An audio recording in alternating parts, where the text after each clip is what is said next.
Greetings and welcome to this edition of Positronic Hypersonic. I'm Barry P. Cook, and I'm here to talk to you about the movie The Watchers, which I recently watched.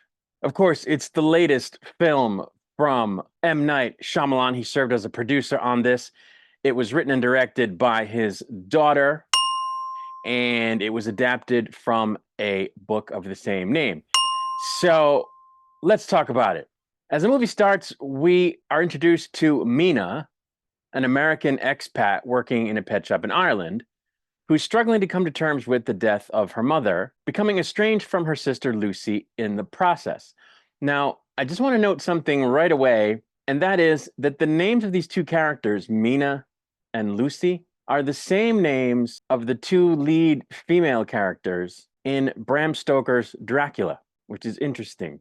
Anyway, when Mina's boss asks her to deliver a valuable bird to a customer, Mina goes on the road to do the delivery and her car breaks down en route, stranding her in a vast forest. After hearing unusual noises, she follows an old woman who's named Madeline to a bunker-like building nicknamed the Coop, and she meets two other occupants, Kira and Daniel. Madeline explains that a mysterious group called the Watchers observed the Coop's inhabitants through the Coop's one-way mirrored glass wall every night. The next day, Mina discovers she cannot leave the forest, and Madeline explains the rules of their situation.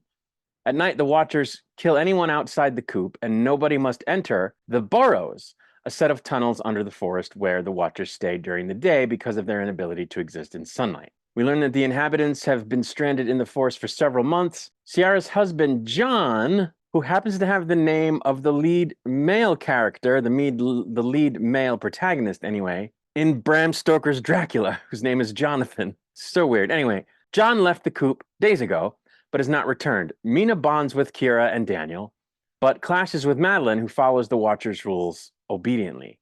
Mina and Daniel explore the burrows and retrieve several items, including an old bicycle and a camcorder. But upon glimpsing a Watcher burn itself in the sunlight, they flee from this burrow. John later appears at the coop at night, but Madeline refuses to allow Kira to let him in, insisting that he's a Watcher, pretending to be John. When this John fails to verify himself to Kira, he's attacked. The Watchers then break part of the mirrored glass in the bunker. So the next day, Madeline returns the retrieved items to the burrow to appease the Watchers. With winter falling, the inhabitants of the coop begin to turn on each other. Daniel locks Mina and Madeline out of the coop at night, forcing them to seek shelter in the forest. There, they witness the Watchers, giant humanoid creatures that imitate the coop inhabitants, react angrily to Madeline and Mina being absent. The pair later get back into the coop, and Madeline explains that the Watchers are a race of ancient beings called changelings or fairies, attempting to learn how to imitate humans. The Watchers, furious at Mina repeatedly breaking the rules, try to get into the coop. The group discovers a hidden door in the floor leading to another bunker under the coop filled with supplies, including a computer, including video diaries of a professor who created the coop. The professor had earlier discovered the Watchers and wanted to study them, but soon found they were better at imitating him than he expected them to be. He captured a Watcher and started to bond with it. In his last diary entry, the despondent professor explains how to escape from the forest and requests that his university notes be destroyed. The video entry ends with him climbing back into the coop to kill the captured Watcher and himself. The next day, the group discovered that the coop has been ransacked, and they decide to follow the professor's advice to escape, reaching a river and a boat as night falls. A Watcher, once again mimicking John, tricks Daniel into trying to help him, and the Watchers kill Daniel. But Mina, Madeline, and Kira manage to escape the forest. Mina then heads to the professor's university to destroy his notes, and there learns that the Watchers once lived in peace with humanity until a war broke out, forcing them underground. She also finds out about half-human, half-Watcher hybrids, which are able to explore the world during the day.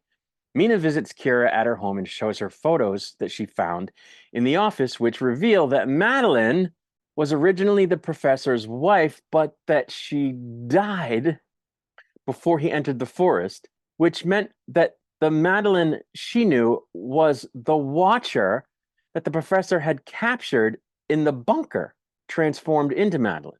Or so it seemed, until Kira later revealed herself to be Madeline when the real Kira arrived back at her house, having been out previously. Madeline changes her form in sequence, first back into Kira, then to Madeline, then to John, then to Daniel. She knocks Kira unconscious and attacks Mina, revealing that she always wanted to escape the forest and is now planning to imitate Mina. Mina realizes that Madeline is a half-watcher hybrid and talks her into letting her go and to let go of her anger towards humans. Madeline then transforms into her true watcher form and flies away. Later, Mina reconciles with her sister, whom it turns out is her twin, explaining what happened to her and about the fairies, and Madeline, whom she says she knows is now continuing to watch or watch over her from a distance, always in different forms. Indeed, as the film ends, we see Madeline in the form of a human child keeping watch over Mina through the window of her or her sister's apartment from the street.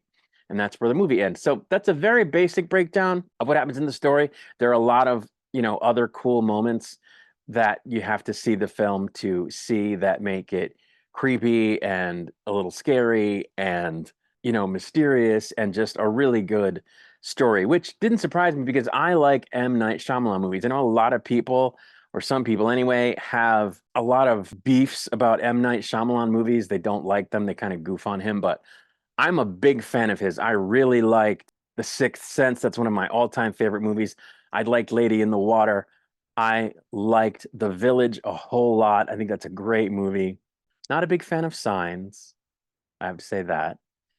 Didn't think too much of Devil, but I am a big fan of a lot of his movies. And this movie I thought was very good. It did not disappoint. It creeps you out. It keeps you on the edge of your seat.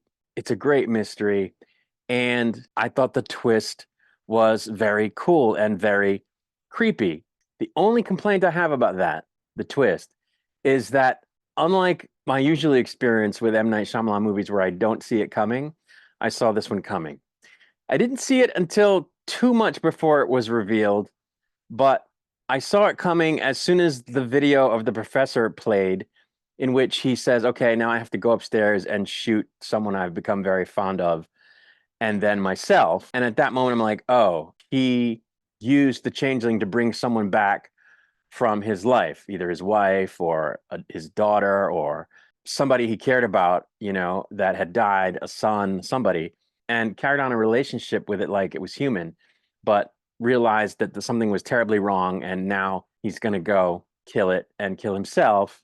But in that moment, you realize two things. There was a changeling who became another person, right? And you realize that none of the three characters who were in the coop when Mina found them ever said anything about finding dead bodies when they first came to the coop, because they talk about the professor as someone who had been part of the coop in the past, but you never hear the story about, oh, when I first got here, the professor was dead on the floor, along with another person whom I don't know who they were, or a changeling that might have transformed back into its changeling self when it died. That story never comes up. Like, Madeline is clearly the one who's been there the longest, and she never says that the professor killed himself. She's aware of the professor, but she never says, oh, the professor killed himself. She never says, anything like that. So right from there that someone hasn't been telling the truth, and that the changeling is probably one of them, and it survived where the professor didn't, whatever happened when he climbed the ladder. And because it's a, M. Night Shyamalan movie, there's a twist coming, and how he's done twists in the past. So as soon as the guy climbed that ladder and said, I got to kill this person and then myself, I was like, yeah, except nobody's talked about that the whole movie. So something went contrary to plan, and the changeling is either Madeline, Kira, or Daniel. And it's probably not Kira because she was with Jonathan. So you really know it's one of the two. And even then, it just makes the most sense that it's Madeline, because she's the one that knows all the lore, and she's the oldest, and she's sort of the most foreboding. So you kind of know, yeah, Madeline's the changeling. And, I don't mind that I figured out the twist. I think, the audience is kind of supposed to figure it out. But what bothered me about that is none of the other two people, or three people rather, who weren't Madeline, went, hey, how come we never heard the story about how the professor killed himself and somebody else? Why has that never come up? Because, why does Mina never say, one of you besides me had to be here when that happened, or right after it happened and you found the bodies? And so I just didn't believe that. I didn't believe that Mina was that dumb that she wouldn't immediately have gone, wait a minute.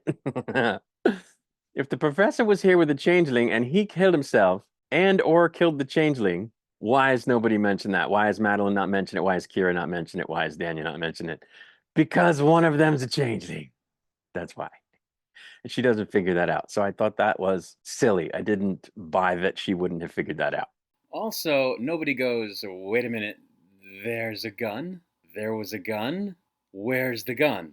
Are there more guns in this bunker? There was food down there, there was furniture, there was a tape player, there were books, there was all kind of stuff. You'd think that once they knew that at one time there was a gun in the coop, they would have looked for that gun or looked to see if there were other guns and then looked to see if there was ammo because they now have to make this trek to the river where the boat is. You would think they'd want to be able to defend themselves if it came to it with some guns. But nobody goes, wait a minute, where's the guns? But that's right before the very climax of the movie, so there isn't much of the movie left at that point, and you don't have a lot of time to scratch your head, so you kind of just roll over it. But yeah, it's a little bit of a plot hole. But other than that, I thought it was a great twist that I didn't see coming until the end. And itself, it comes out of a plot twist right before it when they find the bunker in the floor. And so I just thought it was very well done. I liked the creatures. The creatures were scary. At one point, they stand up and you can see how tall they are, and they're these enormous things, and there's a ton of them, and it's very scary because you're like, what are these things?